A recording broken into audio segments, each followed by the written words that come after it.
Hey, g'day. My name's Jonathan Davies. I'm the senior pastor of a church in the southern suburbs of Adelaide in Aberfoyle Park. And I'm recording this to you from my little farm in Cherry Gardens in the Adelaide Hills. I'm doing so because of a heart that I have for the farmers of South Australia. And I'm sharing this with my friend Simon Malcolm, who's behind the camera, who lives up Melrose Way, who also has been working hard to support farmers in that area of the country.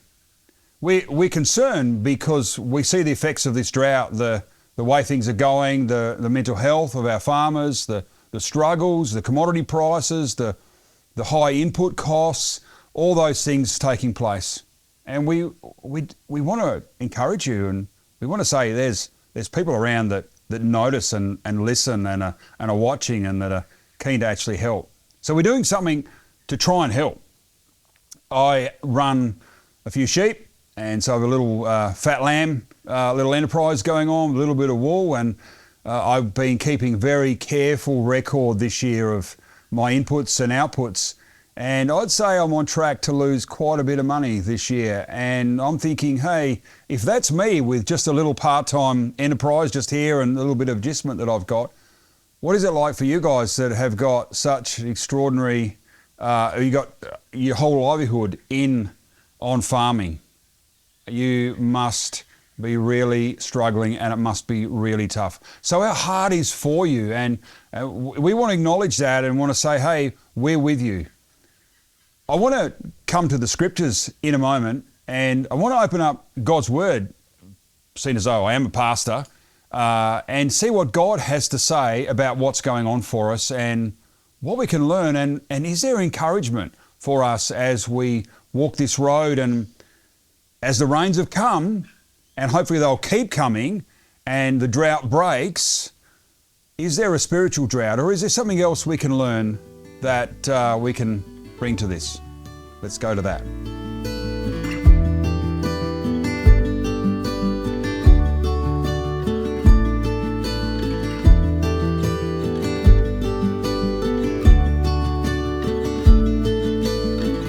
When it comes to the Bible, and particularly the parables of Jesus, you notice very quickly that Jesus uses a lot of illustrations from farmers or from the land around him. Think the parable of the sower, the parable of the weeds, even the parable of the lost son. So many other parables that Jesus uses. And then you think broader with the whole context of the Bible, and you see farmers scattered throughout the whole Bible, from viticulture to agriculture to sheep to donkeys, camels even. I don't know how you farm camels, but there you go. Right through to Jesus' disciples were fishermen. And so, aquaculture, although that's probably a little bit of a controversial topic in Tassie at the moment. What it tells me, and this is the thing that I wanted to sort of relay to you, and maybe this is the main point, and this is what you needed to hear from me, but what it tells me, particularly about Jesus, is that he notices farmers and farming. So he watches. And so what, as farmers, you do alone most of the time, Jesus is watching. Now that I'm not saying that as an eerie, haunting thing, but as a positive encouragement thing. That he's watching you, and he's seeing what's going on for you. He's seeing what happens to you. He's seeing your day-to-day existence. He's seeing what you do, and he notices. And the inference from me to you is this, that Jesus cares about what you're doing. See, if Jesus turns his attention to it, it's caught his attention. It's sparked something inside of him, and so he's watching it, and he wants to know what's going on, and he wants to know what's going on with you, and if actually you're okay. And so maybe that's all you need to hear from me, that Jesus is watching. And the Bible makes these grand, great promises. Never will God leave you nor forsake you. And so it doesn't matter whether you're alone, doesn't matter whether you're by yourself, doesn't matter what's going on. Jesus is there with you, even in the drought, even at this moment. So when I say Jesus is watching, you see it's really pertinent. So he notices the empty dams. He notices the drift of your paddocks through into your neighbour's paddocks. He notices the little two-stage leaves wilting. He sees the green drought that's all around us. He gets it. He's not like some city guy who doesn't understand. He understands exactly. He is the creator. He made it. He made it for good. And what we've got at the moment is not good. And so he's watching and he cares and he's concerned and he's interested. He's interested in the very little things. He's interested in all of it. And in particular, he's interested in you. And he wants you to know that he cares and he loves and he grieves over what grieves you and he struggles with what's struggling with you too.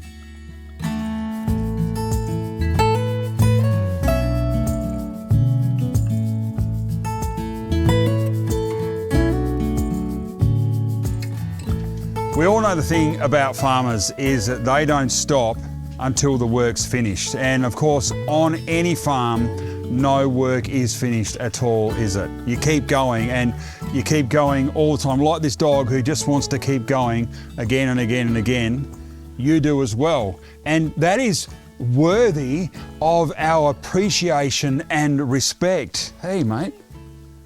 You know, I know you don't knock off at 5 p.m. In fact, you start at 5 a.m. when the work's there. And you know what it is to be resilient. You know what it is to be patient. You know what it is to keep on working and keep on going and enduring and producing. And goodness sakes, you produce the food that we eat. And we should be so grateful to you. And in fact, we are.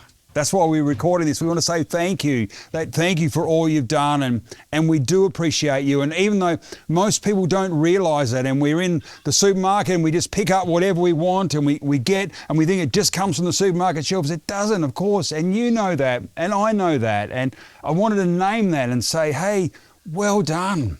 Well done on hanging in there, and well done on keeping pursuing the vocation. And I know many of you hardly even make a living from it. It's hardly worth it, but and I get it that it's a lifestyle and that you love it. And we want to say thank you.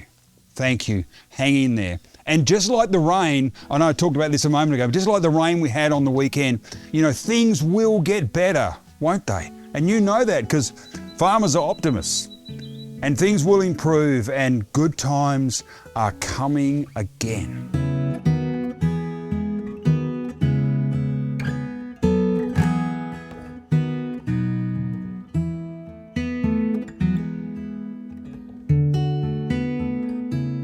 The Bible's full of a lot of illustrations about people who've faced insurmountable things against them, huge things that they've struggled with, and yet who in the end have come out on top. Think of course, Daniel in the lion's den. You know, far out. That guy was put in the lion's den. What are you doing, Talk? Put in the lion's den for the whole night, and yet God came through on him. Think of his mates, Shadrach, Meshach, Abednego, thrown into the fiery furnace. Gosh, those guys, what were they thinking? How were they going to cope? And yet God comes through in the end.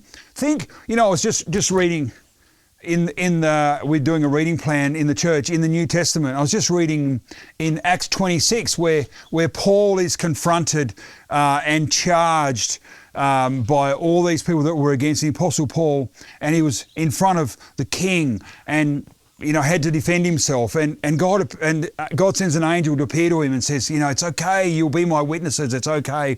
And then a chapter later, here's Paul again, the Apostle Paul again, and he's on a boat that's shipwrecked. It's 2 weeks without knowing where they are, and then it's shipwrecked, you know, and again, God comes through, both in front of the king and then in the shipwreck, and no one's harmed and everyone's safe. It's extraordinary.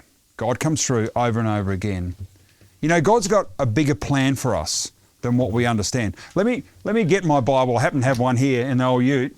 And I love this part of the end of the book of Job. Job's this great story about suffering and what's going on, and then Job can't really understand what's happening and what's going on, and God informs him of really what the truth of the matter is. And then we get to chapter 38, and God says this to Job. Then the Lord spoke to Job out of the storm. He said, "Who is it that obscures my plans with words without knowledge? Brace yourself like a man. I'll question you, and you shall answer me." Verse 4, here it is.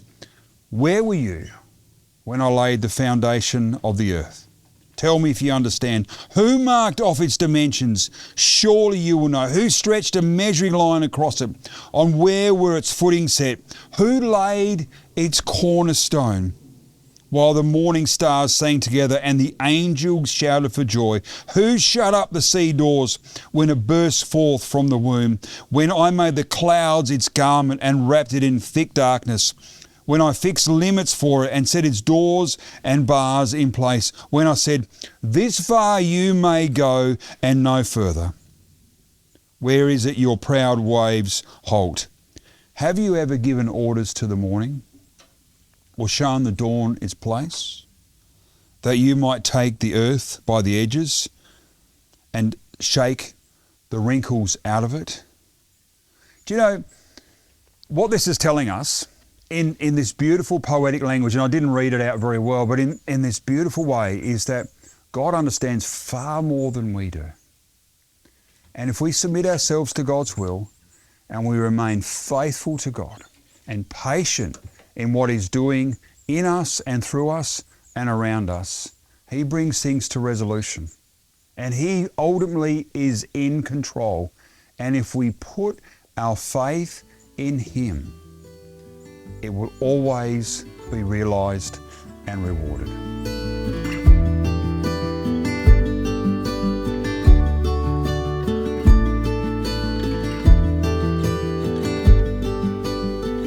Everybody's talking about what we do to prepare for next time, for the drought, for what happens when we're short of hay, when we haven't got enough fodder, when there's not enough grass, when it doesn't rain, all those sorts of things. And it's good, and so we should. And I'm putting in rainwater tanks, and I'm trying to buy hay for next year and all those sorts of things. I'm sure you're all over that, far more than me. But I wonder about our spiritual lives. I wonder about what we need to do to prepare our souls. And I wonder if there's a lesson to be learned in this about who we are as people before God. And I wonder if there's something that we should be doing to deepen our own spiritual being. There's a great passage, because I like the Bible, there's a great passage in Psalm chapter 1. And Psalm is sort of this beautiful book of poetry right in the middle of the Bible. And it says this from verse 1 to 3. It says, "Blessed is the one who does not walk in step with the wicked, or stand in the way that sinners take, or sit in the company of mockers, but whose delight is in the law of the Lord, and who meditates on His law day and night. That person is like a tree planted by streams of water." Don't you love that?